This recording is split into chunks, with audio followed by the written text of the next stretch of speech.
According to sources approved by sources to NBC News with direct knowledge, Judge Juan Merchan will sentence November 26, 2024, if necessary. So it is going to be adjourned until November 26, 2024. Obviously, that is a couple of weeks, several weeks after the election.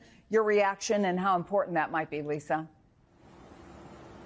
You know, I'm not entirely surprised that Judge Merchan did that, Chris, for a few reasons. First, Judge Merchan isn't scheduled to rule on Trump's motion to set aside that verdict for evidentiary errors stemming from the presidential immunity decision by the Supreme Court until September 16th. And his lawyers made the argument that if sentencing was only 2 days later, they didn't have enough time to secure relief from either a state or federal appellate court between the 16th and the 18th. That effectively only gave them a day.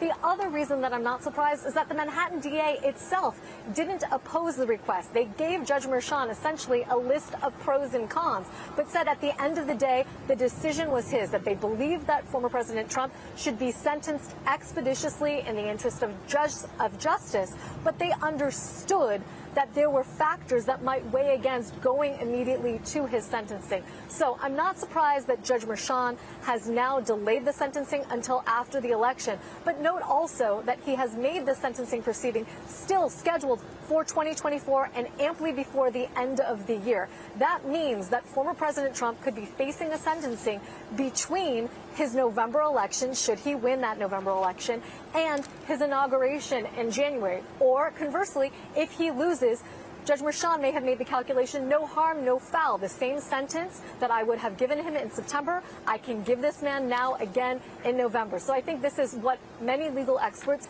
concluded would happen, particularly after the Manhattan DA, Alvin Bragg, and his team told the judge that they didn't really oppose the request by the former president's team to stay sentencing proceedings here, Chris.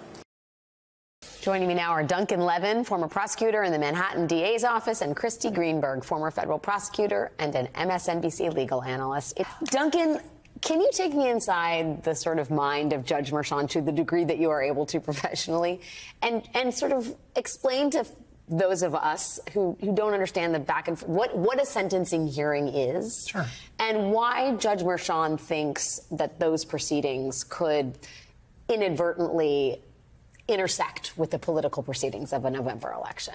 Well, so a sentencing proceeding basically is the opportunity for the prosecution to make basically oral arguments, for the defense also, and for the defendant to get to talk, because throughout this whole trial, he had the right to testify, but he didn't. This is his moment to talk, and he gets to make a statement to the court and express remorse or not. And I don't think he will, but he's allowed to talk to the court. Something tells you? Something tells me. And so he's allowed to talk. And then the judge is going to pronounce sentence orally, and it's being done very formally in this case. Sometimes in state court, it's not.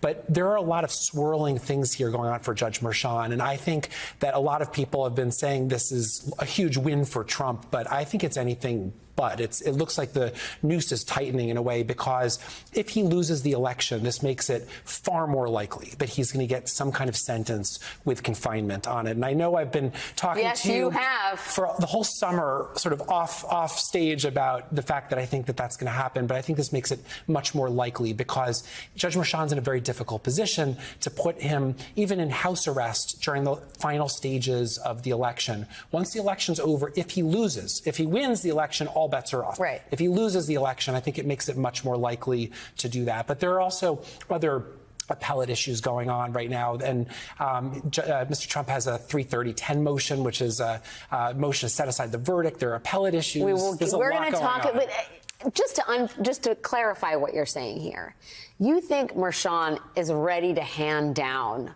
a sentence with some kind of confinement, either in home confinement or a jail cell, or some kind of sentencing that's severe enough that that's actually the reason he doesn't want to hand down the sentence before the November election? It's hard to tell, and nobody knows, but I'm not willing to put money on it, but I'm willing to say You're saying it on national television. It's true. I'm willing to say the odds of it are going way up, because once the election's over, it makes it much easier for the judge to do it. And I think that this is a case that...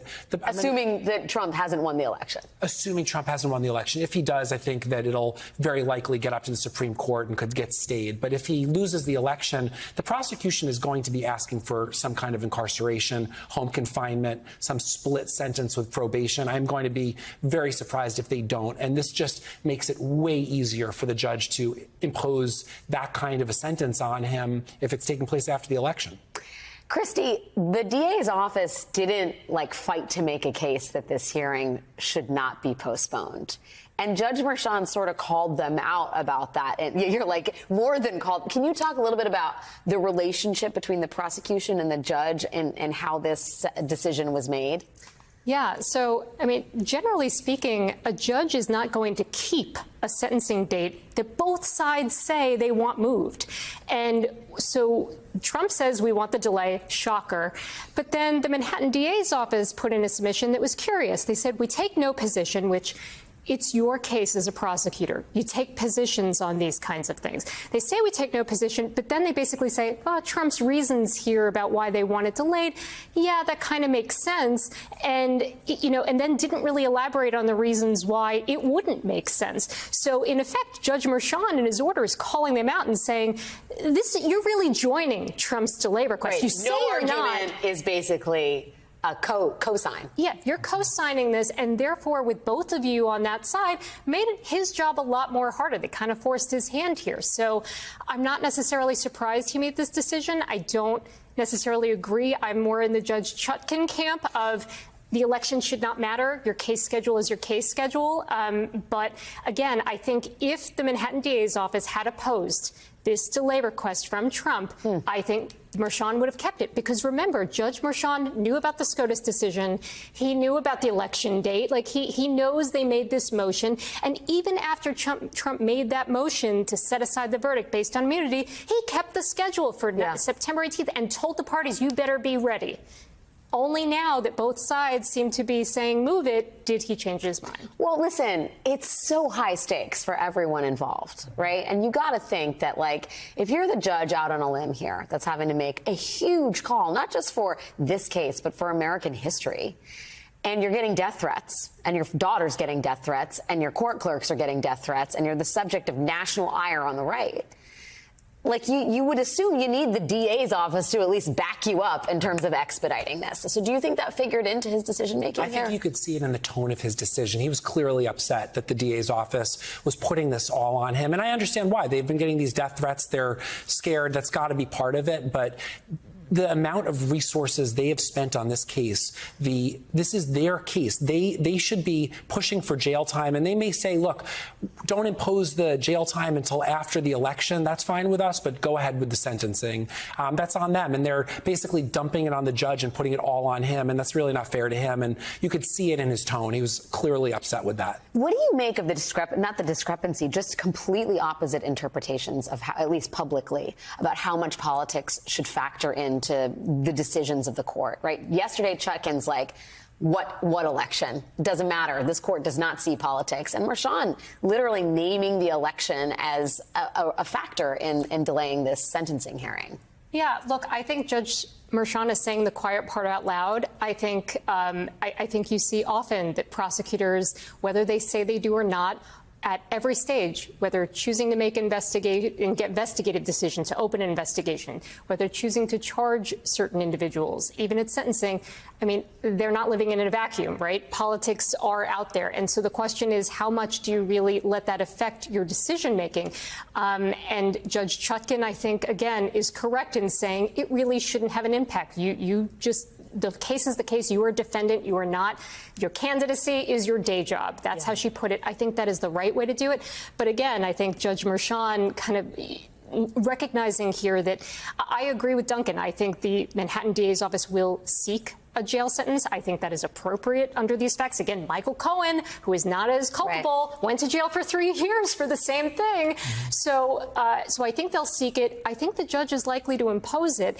And then, given the gravity of that, they know they can't do that before the election. Do you really think 41 days before it, or it would even be less now, it's 41 days before the election, you impose that sentence and really look like you're tipping the scales? You're going to have both sides, either way, blaming both the judge and the prosecutors. Right. The left is going to come out and say... Let's be clear, though. The left is not threatening the lives of those involved in this case. 100%. And one can imagine those calls, those death threats would only increase if Judge Merchan handed down a jail sentence for Donald Trump 3 weeks before the election. Absolutely. That said, the only point I was going, and there's then a nod of both sides here. Yeah. Like one side is clearly doing unhinged people doing really scary things, credible death threats. On the other hand, if Trump were to win, I could see plenty of people second guessing, well, you allowed him to be a martyr. You made him a victim of political persecution. Was this really necessary for jail for something that, other prosecutors may not have brought? And so I could see that kind of happening too. I think both sides would blame. Again, one is scary and one is not. But do they really want to deal with that? I think that was at least a factor likely in the Manhattan DA's office decision to, go along with Trump's request. Duncan, you mentioned that there's other outstanding business, and the timing of all this is really interesting. So I'm going to try and put this in the most elementary terms possible because I myself got confused by this. The sentencing hearing has been delayed till November 26th. Trump's lawyers are trying to throw out the decision entirely based on the immunity decision from the Supreme Court, right? They're saying, forget this conviction. The guy has this conviction was based on evidence that would have been inadmissible based on the Supreme Court's ruling, right? And Merchan today said, we're going to delay that, the resolution of that business until November 12th. Is that right? Yeah, I mean, this is part of the rationale for kicking the sentencing out. Mr. Trump's filed what's called a 330-10 motion, which is to set aside the jury verdict. The grounds for it is that the jury heard official acts evidence that they shouldn't have heard. The Supreme Court said, no, they can't convict based on that. And Judge Merchan needs to decide, was that called harmless error or not? And so if he says it's harmless error, the conviction stands. If he said, no, this actually made a significant difference, but for that information, he wouldn't have been convicted. That's a problem, and it could be a basis to set aside the jury verdict. And Mr. Trump's lawyers were saying, you're supposed to hand down the decision on that on September 16th, 2 days before the sentencing. We wouldn't even have time to appeal that before the sentence. By the way, this is politics also in this courtroom, because in any other case, the judge would say, you know what, I don't care. I'm going to still sentence you and appeal it after the sentence. And that's the thing is, so there's politics in both of these courtrooms going on right now. But I think that's part of the reason he wants to give a little bit more air between the decision on this motion to set aside the jury verdict and the sentencing, to give a little room to Mr. Trump's lawyers to appeal it so they couldn't complain. Well, right. On one hand, it's a win for Trump's lawyers because they get more time to make their case or prepare it or whatever. But on the other hand, politically, Trump is still convicted of these crimes through the election, right? He doesn't get to say they overturned the case because the evidence was effectively, should never have been admitted. He's still a guy who's been convicted of 34 felony counts up until Election Day.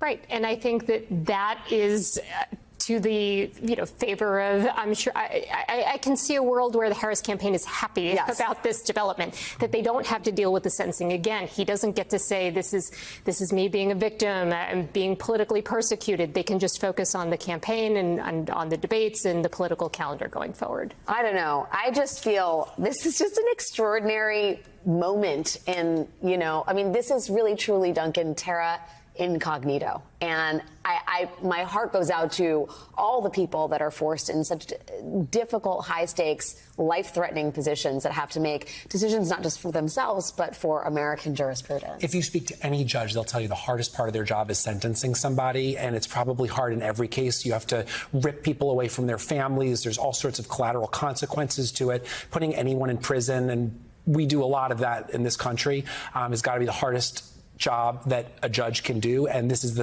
got to be the hardest case for the hardest job for the hardest anything. And my heart goes out to him. This is a very difficult decision to make, and he's trying to be as fair as possible.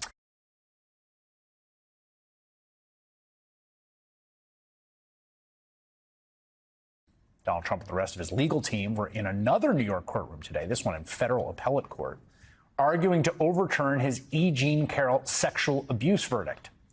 For nearly half an hour this morning, Trump sat less than 20 feet away from Carroll as a panel of federal appellate judges heard arguments on why they should overturn the jury's decision. Once he returned to Trump Tower, Trump repeated some of the very same lines that got him into an $83 million hole.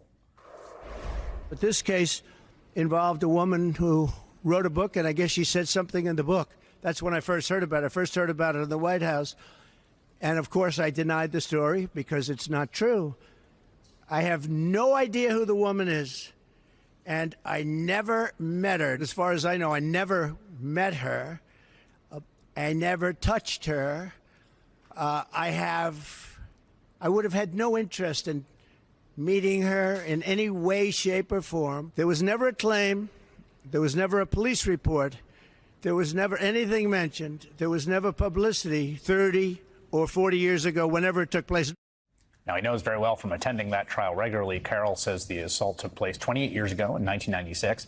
And not to take his denials too seriously, we should note that according to the Department of Justice, nearly 70% of sexual assaults went unreported in the 1990s. Despite his insistence the case was fabricated and that E. Jean Carroll was lying, Trump received full due process in the matter. There was a whole trial and everything. Carroll's lawyers presented her case to a jury, and after hearing their arguments and the ex-president's defense, the jury believed E. Jean Carroll. They found that Trump was, in fact, liable for sexual abuse and then defaming her by saying pretty much what you just heard him say there. Now, we should note here, Trump did not need to be in court today. You have to show up to your own appellate arguments.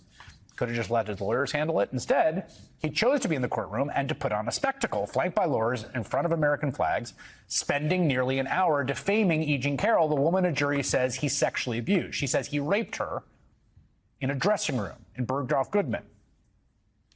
Oh, and not just that. He also spent some time insulting and attacking numerous other women, because, again, there are many women who have accused him of sexual assault throughout the years, the kinds of sexual assault he once bragged on tape, including one who gave testimony in Carroll's case.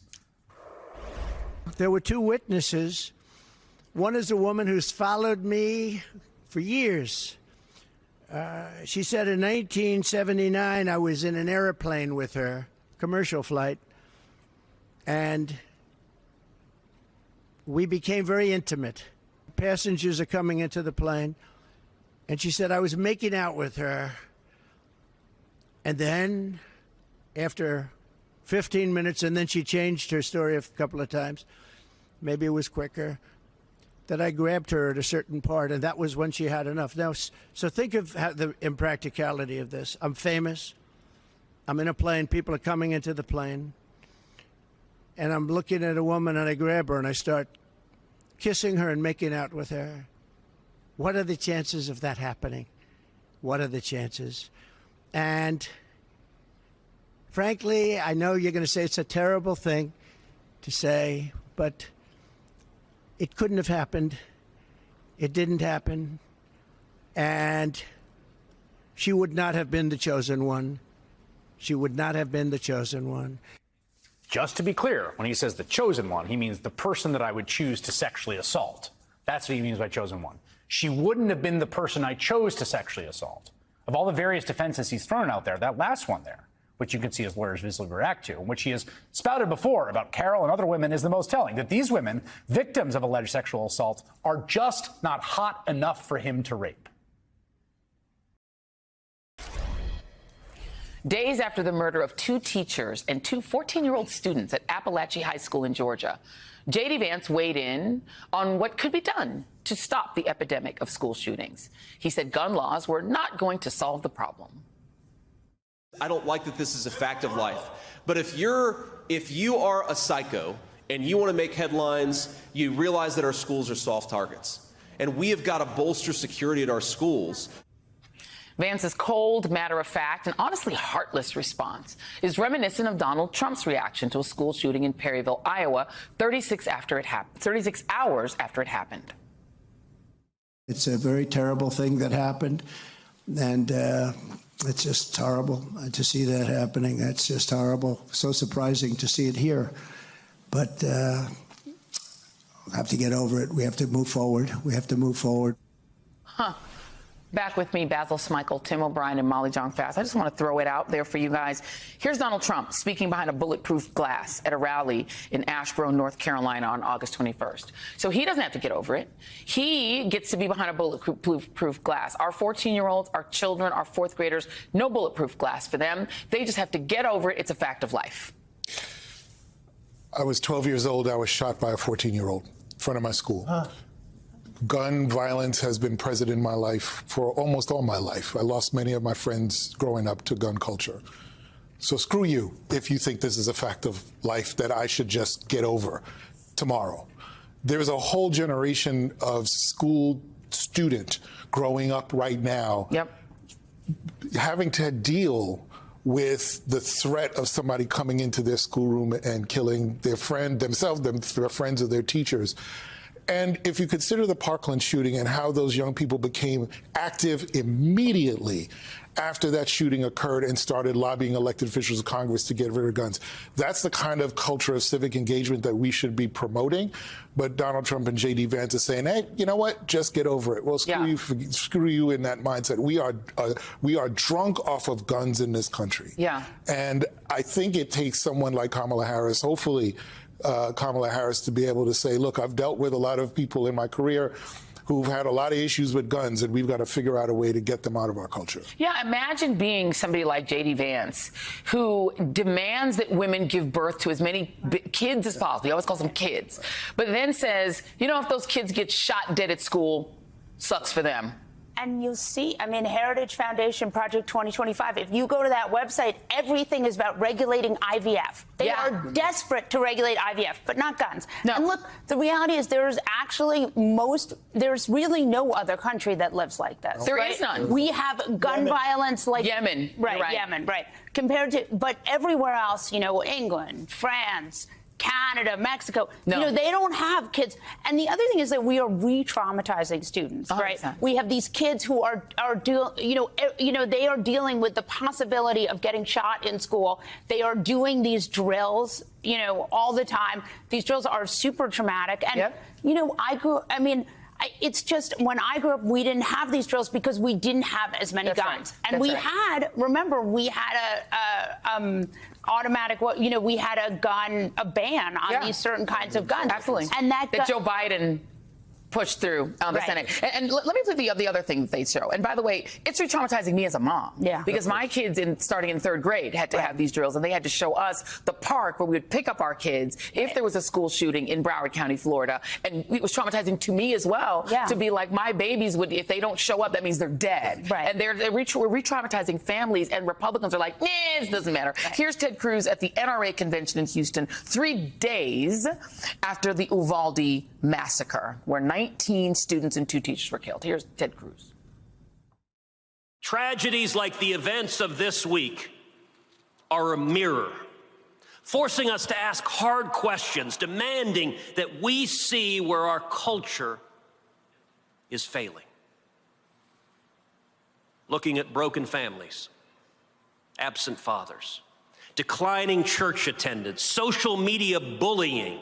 It's a lot easier to moralize about guns and to shriek about those you disagree with politically. But it's never been about guns. Oh, go to Cancun, man. There is a father in the home of this kid, Colt Gray, 14-year-old, who's charged with 4 counts of felony murder. His father, Colin Gray, is now charged with 4 counts of involuntary manslaughter, 2 counts of second-degree murder, and 8 counts of cruelty to children in the second degree. Why? Because he bought the AR-15 for the kid, even though he knew that the FBI had noticed there was something wrong with this kid. And so the father in the home actually caused the problem. And there's a precedent for this in Michigan, with the Crumleys. And I think this is a good development. If parents were giving their kids a crack pipe or subjecting their children to any kind of outlandish dangers and then washing their hands of it, we would say, no, we're going to hold you accountable. That, as everything around guns, this kind of accountability is way too late. Yeah. But I think if you have guns at home, if you have automatic weapons at home, if you're giving them to your child as a Christmas present, and then you're not locking the weapons up, and you have a child who's troubled and has had a pattern of trouble at school, then you should be culpable. And this idea that you'll mete out capital punishment on 14-year-olds and let the parents skate is part of this larger pattern, I think, of the GOP being willing to say, this exists out in the ether. It's part of the culture. Thoughts and prayers. He's got to live with it. Thoughts and prayers. Not the time to talk politics. It's really bad, but we just won't pass rational, sane, constructive gun control laws. And we won't hold relevant stakeholders responsible, whether it's the gun manufacturers or the parents or local politicians who have a responsibility to ensure the safety. And by the way, the local politicians, the politicians on the Republican side who run for office firing guns as if they're, doing an ad for the Klan, and who then turn around and say, oh, thoughts and prayers, and then put a Bible verse in school or put the Ten Commandments in school. Well, even when their own gets shot at a baseball, congressional baseball game, they don't care. There's it's part of the culture. Let's note really quickly that North Carolina was supposed to be voting as of today. They are now not, just to change topics here, because absentee ballots are delayed because RFK Jr. has managed to get off the ballot. Talk about bad timing. He got out of the race because he wanted to help Trump, but then he didn't realize, you actually got to get off the ballot. He's gotten off in this one. I don't know what's going to happen in some of these other states. Your thoughts? I think Michigan Appeals Court has reversed their earlier rulings, saying his name should also come off the ballot there. How does this impact the campaign? Well, look, I'm just thinking to myself, my God, he's only endorsed Donald Trump so Donald Trump could send him to go do this stuff. Pretty much. Look, because he has worms in his brain. There's that tequila worms in his brain. Oh, sorry. I'm not sure they're tequila worms. I think they're just worms. Regular old schmegular worms. Yeah, no, this is absolutely a problem because this is a point in time when the Harris campaign needs to get their base out. It's really all about their base. So absolutely. This is a concern. Yeah, it is a concern because his voters are anti-vaxxers. They're basically her voters. Exactly. Oh, they're Trump's voters. Okay. For more than half of this election year, President Biden's rhetorical performance was a topic of intense analysis. Could he land his points clearly and directly? Did he have a firm grasp of the facts? Could he make a well-reasoned argument? But not nearly as much attention was paid to the skills of the other guy. Between January and June of this year, Media Matters found nearly 10 times as many articles focused on just Biden's age or mental acuity as focused on just Trump's. President Biden is, of course, now out of the presidential race. And in the weeks since that happened, you should know that Donald Trump has not been landing his points or making a well-reasoned argument or displaying a firm grasp of facts or history or reality. This was Trump about a week ago trying to make a point about electric cars, I think. They want to put, immediately, all electric cars, but we don't have enough electricity to supply ourselves right now. You go out to California, which was destroyed by Kamala, destroyed. She destroyed the city of San Francisco. And I own a big building there. I shouldn't talk about this, but that's okay. I don't give a damn because this is what I'm doing. I should say it's the finest city in the world. Sell and get the hell out of there, right? But I can't do that. I don't care, I lost billions of dollars. Somebody said, what do you think he lost? I said, probably $2-3 billion. That's okay. I don't care. They said, do you think you'd do it again? And that's the least of it. Nobody. They always say that, I don't know if you know, Lincoln was horribly treated.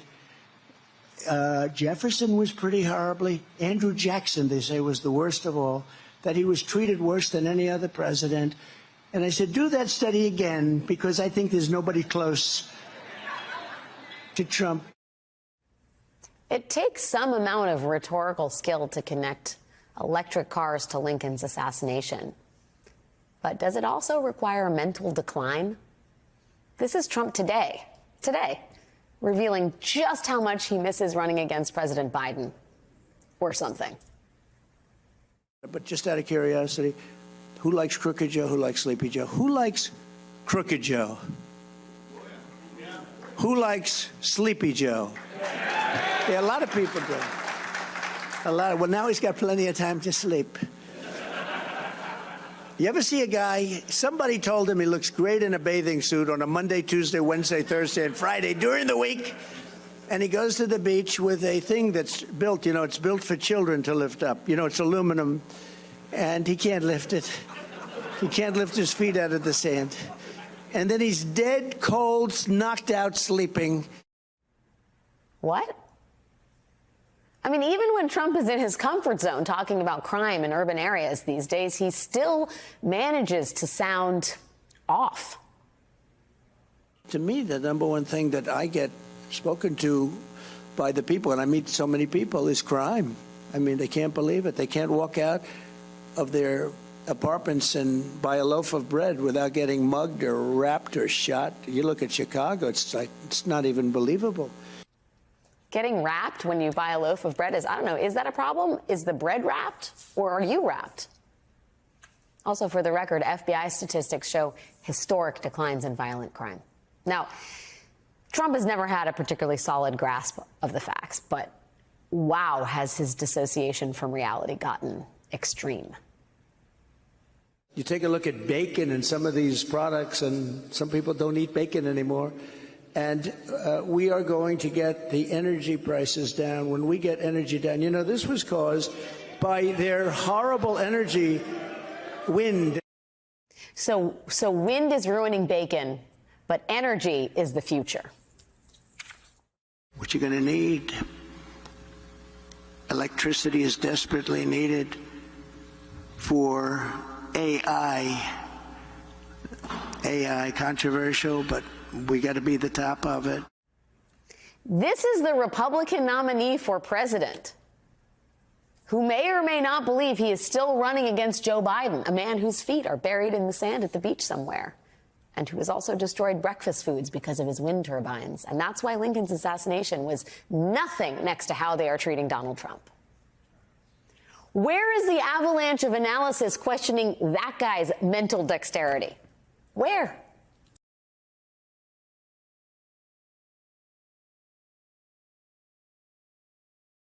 Let's talk about this election. And Rev, I'm definitely turning to you first, because you were one of the first people to know. You were one of the first people she called when she made it official. Here we are. We've got 2 months to go. What's your take on the state of the race? I think it's still very close, but I think Dick Cheney is a game changer in the sense that he will give comfort to a lot of older, moderate Republicans that she is not this crazed socialist that Donald Trump is trying to make her out to be.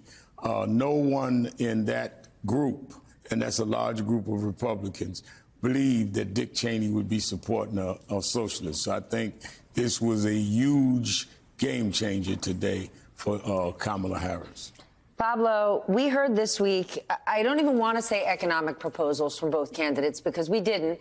But Kamala Harris came out with a proposal for small businesses, making it easier to launch a small business, less regulation, a huge positive, a tax break. Donald Trump gave a big presentation on economic policy at the New York Economics Club, and there was no presentation. Yeah, presentation. He was incoherent, and he didn't actually offer anything. Had he said, I don't think the federal government should be involved in child care, that would be an answer and one you could debate. He didn't even do that. Yet, he still has a whole lot of support from some people in the business community. What's your take on this? Yeah, he's not a serious person, and it's disheartening that maybe it takes Dick Cheney to remind us that, like, if you care about an institution as a concept, whether an economic one or the country itself, you want someone who knows what they're doing in even a vague sense. And so the business part of this, Steph, as we've talked about for months now, people are, of course, motivated by self-interest. And in this case, they still see Trump as somebody who is gameable, who is corruptible in the most literal sense, and that's the advantage that he offers. Now, to me, the thing with what business as your incentive suggests is that you're playing some sort of game that other people can benefit from, and he just doesn't have the ability. He does not have the ability to articulate that, and he's an aging athlete. I come from sports. I've seen it happen. Donald Trump doesn't have it anymore, and he's rambling, and people are looking at him like, is this entertaining? Well, kind of, but it's not substance. Athlete is a tough one to swallow. With the exception of golf, the only time I've ever seen him play anything, there's that video from the 80s of him on a beach volleyball court, which I do not recommend you Google. What's your thought? I have some good news here. Bring it. I think this has turned into a little bit of a policy discussion around the elections rather than the discussion about Donald Trump dropping bombs, saying things that we'd never heard before. We kind of been there, done that. I think hate is like passé at this point. We're kind of done with that. Now, maybe we shouldn't be, but... And the bidding was as follows, as I get it. Republicans said, Harris hasn't talked to the press. Hey, let's spend a moment on that because they suddenly realized the press was a vital part of our democracy, right? That was the enemies of the people. Okay, Harris talked to the press, hasn't provided any details. She comes forward, provided some details. All of a sudden now, it's kind of ricocheted back on the Republicans that Trump has to provide details. So we're debating some things out there about policies that we weren't debating before because we were so involved either in the horse race or something like that. I think this is not a bad place to be. So I can take Donald Trump's tariff proposal and I can put it into the machine and I can come up with the fact that he's proposing essentially one of the biggest tax cuts, one of the most regressive tax increases we've ever seen. Ready? I'm going to have you say this again. Okay. Because it is not a tax cut. No. Walk us through. When you put the tariff, you put the in tariffs your and its machine, proposal 10% overall, take out the part that's for China, which is 60% tariffs, it would be the biggest tax hike in history and the most regressive.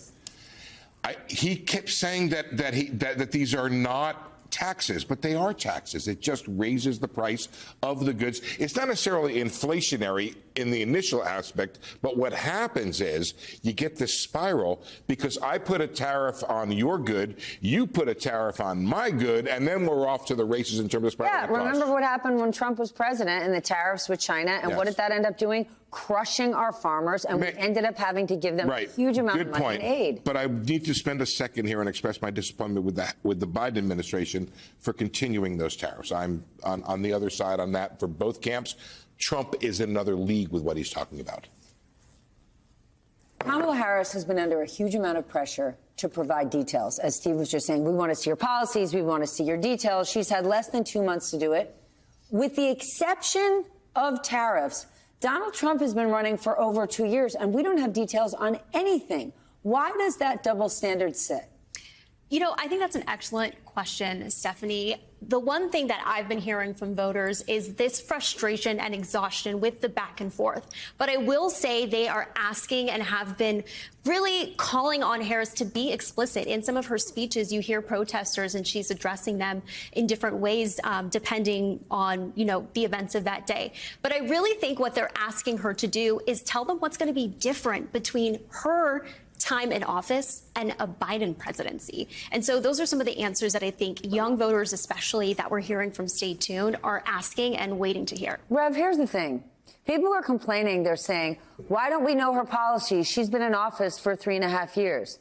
But she's been the VP, right? If you were the CEO of the company and I was your number 2, it would be my job to execute your vision. But it wouldn't be my vision. So shouldn't we be giving her some more time to formulate exactly what her game plan is going to be? Absolutely. And I think that is bogus because when you see she's already come with a different capital gains tax proposal than President Biden. Which, by the way, is more moderate and more pro-business, despite what Republicans would have you think. It's much more moderate, much more pro-business, and it is a big difference than President Biden's. So you're talking about her, who's come out with capital gains, who's talked about child tax credits.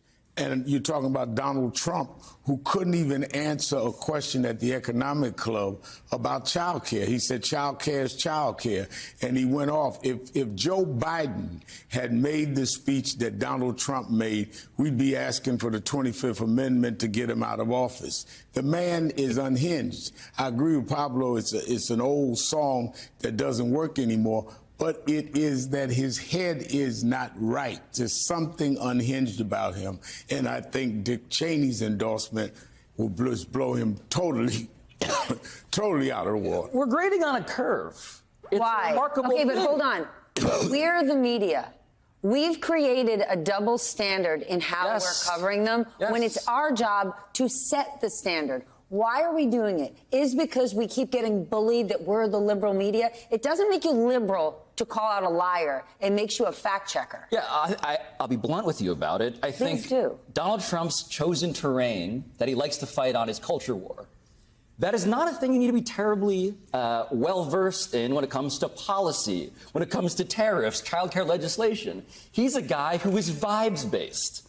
And so the curve he's benefiting from is somebody who is abdicating the idea that policy is even really the point here when it comes to how he campaigns. And when it comes to who do we need to remind us of this to be the guardrails on our democracy, okay, the Cheney family, I'll take all of them, sure. But what about Mike Pence? Mike Pence comes out and says, I can't vote for the guy. Right. Just give me the counter argument, anybody in America, as to why Mike Pence is not a voice we should be looking at and being horrified by. This was his vice president. So without belaboring January 6th again, why is Mike Pence not the person that everybody says when it comes to the first sentence we hear about Donald Trump? That, to me, is just the biggest blind spot we have collectively about who is the canary in the coal mine. It's the guy with effigies that were being lit aflame at the Capitol building. Does the Team Cheney endorsement put pressure on the legs of George W. Bush? I think it should, and I think a lot of people will be asking that question. But let me go back to the point that he made, and that is that when you have a Dick Cheney, who I've marched on more than probably any. When you have Dick Cheney endorsing you guys got along great. I remember. Yeah. The culture wars just took a real shot in the head for Donald Trump, because no one believes that Dick Cheney would be on the side of the. Yeah, but Reverend, they've been so effective at just canceling out anybody who opposes them, no matter what status they previously had. They become either a rhino or whatever it is they call it. But they're going to run out of that. You think so? You can't just name call all the way through. I mean, and I'm no fan of Dick Cheney. I wouldn't go hunting with him. But when you deal with the fact that all of these guys, you cannot just. I've been fishing in some of the places that he's been fishing when he was at the undisclosed locations. But so you're saying there's going to be a McCarthy. I take confessions if you want. You're saying there's a McCarthy moment where they go to like this point of, at long last, Senator, you have no decency. I'm sorry to butcher the quote there, but you get to a point where you cannot accuse the army anymore of being communist. And you look at the fact that, look at him on the road. Trump's not drawing the crowds he used to draw. The passion is not there anymore. He's embarrassing people every time he comes out, which is why he has not come out often. They're talking about Kamala Harris ought to be doing interviews. He ought to be doing more rallies. The guy was home Labor Day weekend, the kickoff of the serious part of the campaign. He made no appearances. Nobody notices that? Steve, you know this.